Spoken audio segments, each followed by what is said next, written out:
Assalamualaikum warahmatullahi wabarakatuh.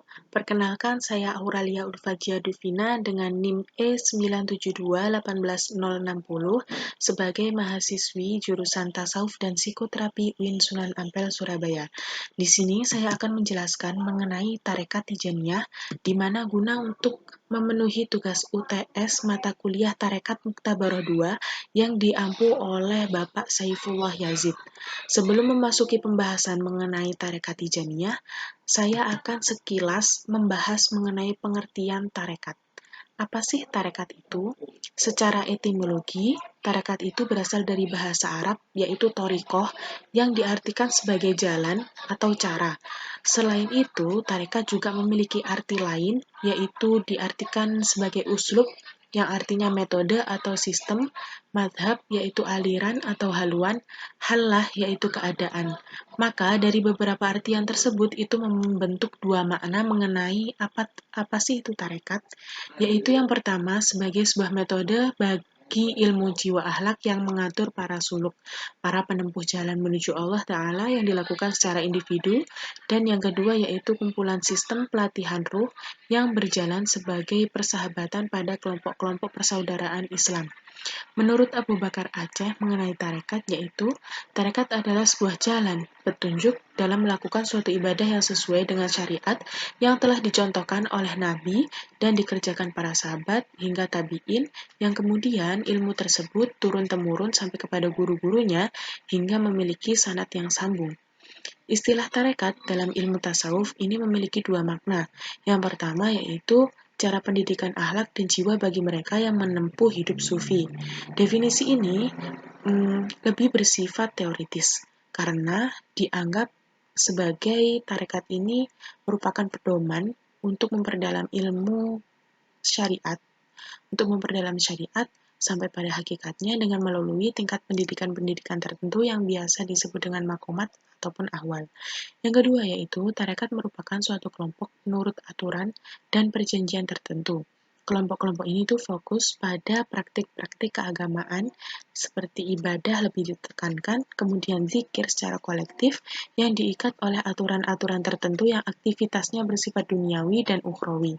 Maka tarekat adalah melakukan hal-hal yang bersifat wajib dan sunnah, meninggalkan larangan yang telah ditetapkan tentunya, menghindari diri dari sesuatu yang subhat atau yang masih diragu-ragukan dalam perkaranya, dan untuk selalu bersikap hati-hati dalam segala tindakan maupun perbuatannya dengan melalui upaya mujahadah dan juga riyadah. Kemudian pembahasan yang selanjutnya yaitu mengenai masuk dalam ranah tarekat Tijaniyah. Yang pertama saya akan membahas sejarahnya. Sejarah ini meliputi awal berdirinya dan perkembangan tarekat Tijaniyah. Yang kedua yaitu tokoh-tokoh dalam tarekat Tijaniyah ini ada siapa saja. Yang ketiga ada silsilahnya. Yang keempat doktrin yang berupa ajaran maupun amalan yang dilakukan dalam tarekat Tijaniyah. Langsung saja yang pertama mengenai sejarah tarekat Tijaniyah.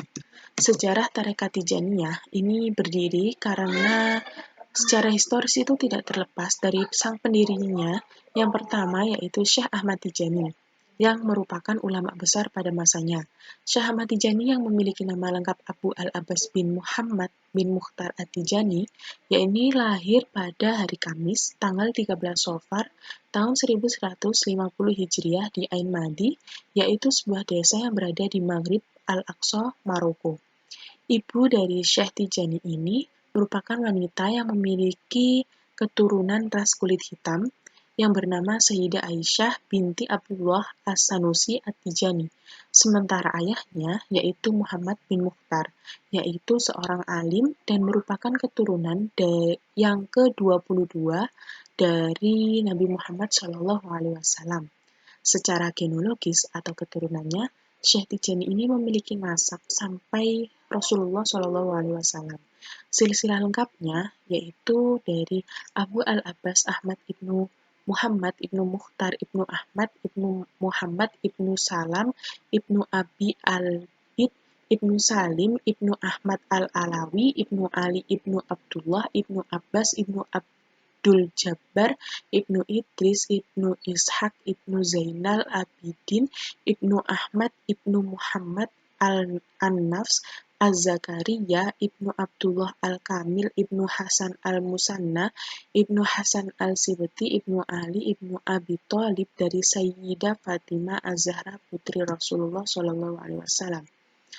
Kemudian Syed Ijani ini itu dibesarkan di kalangan keluarga yang taat beragama, sehingga sejak kecil itu beliau sudah dikenalkan dengan berbagai macam keilmuan agama, terutama yang berkaitan dengan ubudiyah dan juga akhlakul karimah.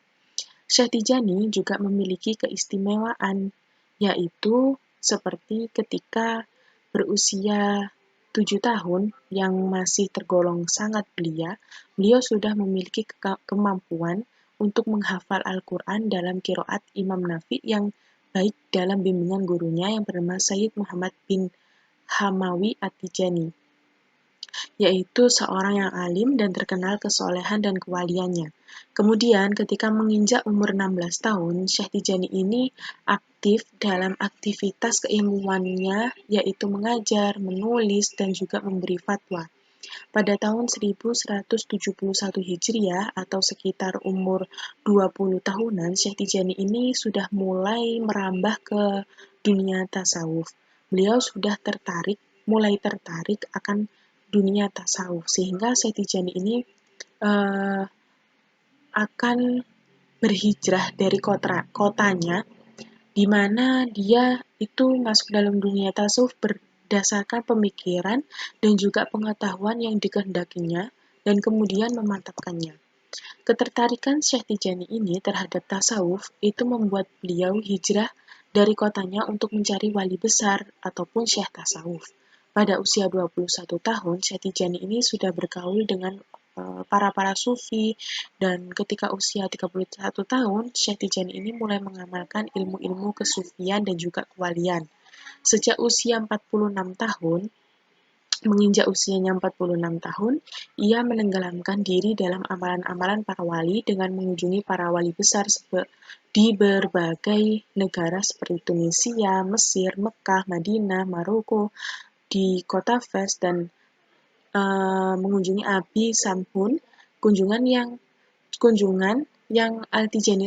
Syekh Tijani lakukan ini itu sebagai ajang silaturahmi, juga sebagai pencarian ilmu-ilmu kewalian secara lebih luas.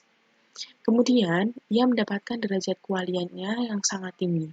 Yang dilihat dari guru-guru Syekh Tijani ini, tampaknya beliau itu lebih mendalami ajaran tasawuf dari tarekat Kholwatiyah, seperti Sayyid Ahmad Ibnu Abdurrahman Al-Azhari, Syekh Mahmud Al-Qurdi, dan Syekh Muhammad Ibnu Abdul Karim As-Saman. Hal ini dikarenakan tarekat yang beliau amalkan adalah tarekat Kholwatiyah. Setelah melakukan berbagai perjalanan spiritual, yaitu dalam mengemban ilmu tasawuf dan mengikuti amalan-amalan dalam gerakan tarekat, Syekh Tijani ini memperoleh ijazah dari guru-gurunya dan mengamalkannya dalam bentuk wirid-wirid yang juga disertai dengan memperbanyak ibadah sholat, shaum, dan juga melakukan uzlah pada tahun 1196 Hijriah di Sahara Uti Aljazair, yaitu gunanya untuk menambah ilmu pengetahuan pada Abu Zumun. Disinilah awal mulanya dan juga terbukanya pandangan batin dari Syekh Tijani ini, bukan dalam kondisi tidur, tetapi dalam penjagaan dan kesadaran. Kemudian ketika Syekh Tijani pada umur itu tadi, 46 tahun tadi, setelah banyak mengalami ketersingkapan akan rahasia-rahasia Allah atau dinamakan dengan khasyaf, maka Syekh Tijani ini mendapat wirid khusus. Dia mengklaim bahwa didatangi langsung oleh Nabi Muhammad dalam kondisi terjaga atau tidak kantuk maupun tidur, dan dia itu diberikan wirid khusus dari Rasulullah yang juga diperintahkan untuk mengajarkan istighfar, sholawat, dan juga kalimat-kalimat tahlil. Sehingga peristiwa tersebut itu lebih dikenal dengan istilah Al-Fathul Akbar. Peristiwa tersebut itu merupakan pertemuan antara Rasulullah dan juga Syekh Ahmad Tijani dalam kondisi terjaga. Adapun titah dari pertemuan tersebut yaitu ada 3.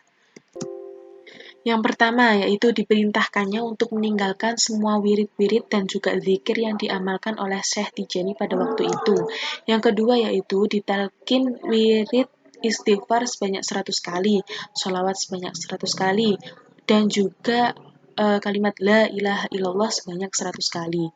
Yang ketiga, diperintahkannya untuk mentalkin zikir-zikir tersebut kepada umat Islam yang berminat. Sekalipun mereka melakukan dosa, jika mengamalkan zikir ini secara sungguh-sungguh dan juga rutin, kemudian juga diiringi dengan taubat, maka akan diampuni segala dosanya, dan juga jika meninggal itu dinilai sebagai dalam kondisi yang husnul khotimah. Kemudian ada pun pengaruh dalam kehidupan setelah menerima 3 titah ini pada kehidupannya Syekh Tijani, yaitu yang pertama hidup bermasyarakat, yang dimana sebelumnya Syekh Tijani ini lebih hidup tertutup atau mengisolasi diri. Yang kedua yaitu meninggalkan semua amalan dari tarekat sebelumnya. Yang ketiga itu selalu merasa berguru dan juga apapun itu segala hal disandarkan kepada Rasulullah. Yang keempat, itu menyebarkan wirid yang diterimanya kepada seluruh umat Islam, yang kemudian menjadikan tarekat ini itu menyebar luas dan terkenal di penjuru dunia. Selanjutnya ada tokoh-tokoh. Yang pertama ada Syekh Tijani sendiri, sang pendiri tarekat ini, dan yang kedua ada Syekh Idris Muhammad Al-Iqra'i. Yang pertama yaitu Syekh Ahmad Tijani ini, saya sudah membahasnya di awal tadi. Di sini pada pembahasan ini saya menambahi sedikit saja, yaitu setelah Syekh Tijani ini mendapat ijazah untuk menalkin wirid thariqah tersebut kepada umat manusia yang berminat, dilaksanakanlah tugas suci tersebut, dan sejak saat itu mulai banyak berdatangan orang-orang yang memasuki tarekat Tijaniyah, sehingga hal tersebut membuat tarekat ini dikenal luas ke seluruh penjuru dunia. Kemudian dengan keluasan ilmu tersebut, Syekh Tijani ini mengeluarkan beberapa pokok pikiran, yaitu agama yang diridhoi oleh Allah, yaitu Islam. Islam terdiri dari 3 rukun, yaitu Islam, iman, dan juga ihsan. Karena kita harus berusaha sekuat tenaga untuk mengintegrasikan ketiganya dalam pengamalan kita sehari-hari.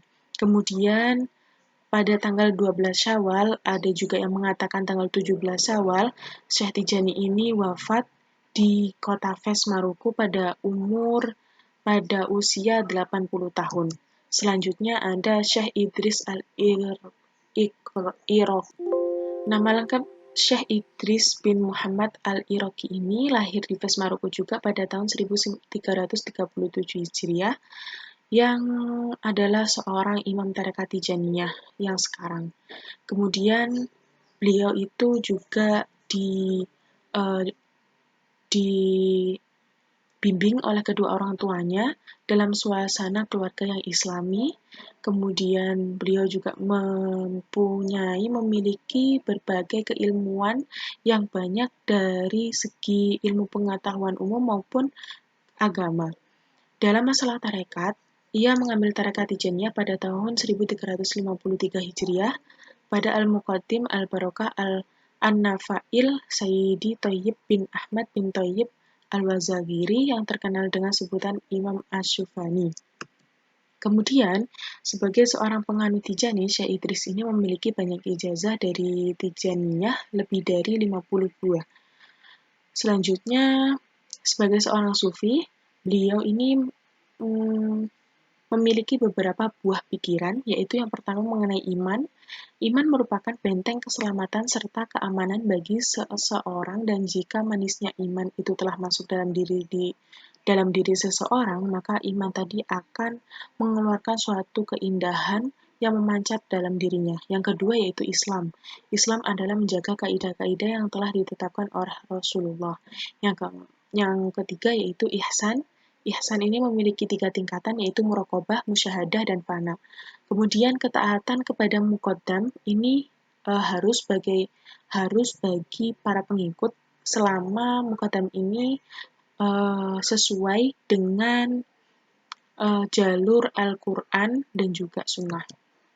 Mengenai silsilah tarekat Tijaniyah ini tidak memiliki sanad keguruan atau mursyid yang sambung sampai Rasulullah, karena dalam tarekat Tijaniyah ini Syekh Ahmad Tijani ini mengklaim bahwa dirinya itu bertemu langsung dengan Rasulullah dalam keadaan yang sadar, bukan dalam keadaan kantuk maupun tidak sadar. Sehingga dalam tarekat ini itu gurunya itu Syekh Tijani yang mendapat wasilah langsung dari Rasulullah.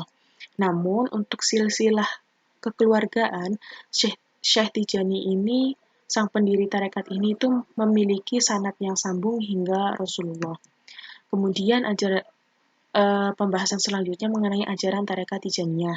Dasar-dasar dari tarekat Tijaniyah ini itu dibangun atas landasan dua corak tasawuf, yaitu tasawuf amali dan juga falsafi. At-Tijani, Syekh Ahmad Tijani ini menerima ajaran-ajaran tarekatnya itu langsung dari Rasulullah dalam kondisi terjaga. Sehingga beliau mendapat 3 amalan utama, yaitu istighfar, sholawat, dan juga kalimat la ilaha illallah. Adapun struktur organisasinya yaitu ada muqaddam dan juga murid. Muqaddam ini dalam tarekat Tijaniyah itu sebagai syekh atau mursyid, dan ikhwan itu sebagai murid dalam tarekat Tijaniyah. Persyaratan yang penting yang harus dipenuhi dan dipatuhi oleh pengikut dari tarekat Tijaniyah yaitu yang pertama, melazimkan sholat fardu dalam waktu yang memelihara syarat rukun dan segala adabnya diutamakan berjamaah, takwa kepada Allah, tidak ziarah untuk meminta-minta kepada di kuburan, kemudian tidak mengumpulkan tarekat ini dengan tarekat lain dalam artian mencampur beberapa amalan-amalannya. Kemudian bersedia untuk mengamalkan ajaran tarekat ini sampai akhir hayatnya. Untuk penyempurnaan dalam mengikuti tarekat ini yaitu yakin bahwa Syekh Ahmad Tijani melihat atau bertemu Rasulullah SAW dalam keadaan sadar juga bukan melalui mimpi. Hadirnya Rasulullah dan sahabat serta Syekh Ahmad Tijani ketika membaca Jauharat Al-Kamal yang dihitung bacaan kali ke-7. Menggunakan harum-haruman ketika membaca Jauharatul Al-Kamal dan dianjurkan berkelompok sekitar 6 orang dengan duduk di atas hamparan kain. Haruslah berwudu sebelum membaca Jauharat Al-Kamal, suci dari hadas besar maupun kecil ketika membaca wirid, membaca tasbih di kala ruku dan sujud yang disyaratkan 3 kali dan harus dibaca secara tartil, membaca basmalah dengan jelas atau agak nyaring yang dibaca Al-Fatihah di dalam salat fardu. Ahmad Tijani dalam Al-Kutub Al-Maktum wa Al-Khatim Al-Muhammadi Al-Ma'lum, penutup para wali, pancaran ilahi atau Al-Faid, memancar dari zat Sayyid Al-Wujud Muhammad SAW terus ke Ahmad Tijani untuk seluruh makhluk. Membaca sholawat fatih sekali sebanding dengan 6 kali membaca Al-Quran. Larangan menziarahi wali-wali lain dengan maksud mengambil wirid darinya. Wirid yang diamalkan dalam tarekat ini yaitu wirid lazimah, wadifah, la ilaha illallah. Wirid lazimah ini dilaksanakan setelah sholat subuh dan setelah sholat asar secara munfarid atau tidak berjamaah dan bacaannya tidak dikeraskan. Yang berisi yaitu istighfar 100 kali, sholawat 100 kali, dan kalimatul ikhlas 100 kali. Wirid wadhifah yaitu dilaksanakan ba'da sholat isya atau ba'da sholat maghrib yang dibaca dengan jahar atau keras dan juga berjamaah, wajib dilaksanakan dan jika terlewat wajib diqodho. Wirid wadhifah ini mempunyai rukun-rukun yaitu istighfar wadhifah 30 kali, sholawat fatih 50 kali, kalimat ikhlas 100 kali, dan sholawat Jawharatul Kamal 12 kali, yang itu umum diamalkan di mayoritas negara, sedangkan di sebagian daerah Sahara Timur yaitu istighfar wirid 100 kali, sholawat fatih 100 kali, kalimatul ikhlas 200 kali, dan juga sholat Jawharatul Kamal 12 kali. Yang ketiga yaitu wirid la ilaha illallah yang dilaksanakan setiap hari Jumat ba'da sholat asar sampai tenggelam matahari atau maghrib, baik secara munfarid atau berjamaah, membaca kalimatul ikhlas sebanyak minimal 1000 kali. Terima kasih. Sekian penjelasan dari saya, kurang lebihnya mohon maaf yang sebesar-besarnya. Saya akhiri, wassalamualaikum warahmatullahi wabarakatuh.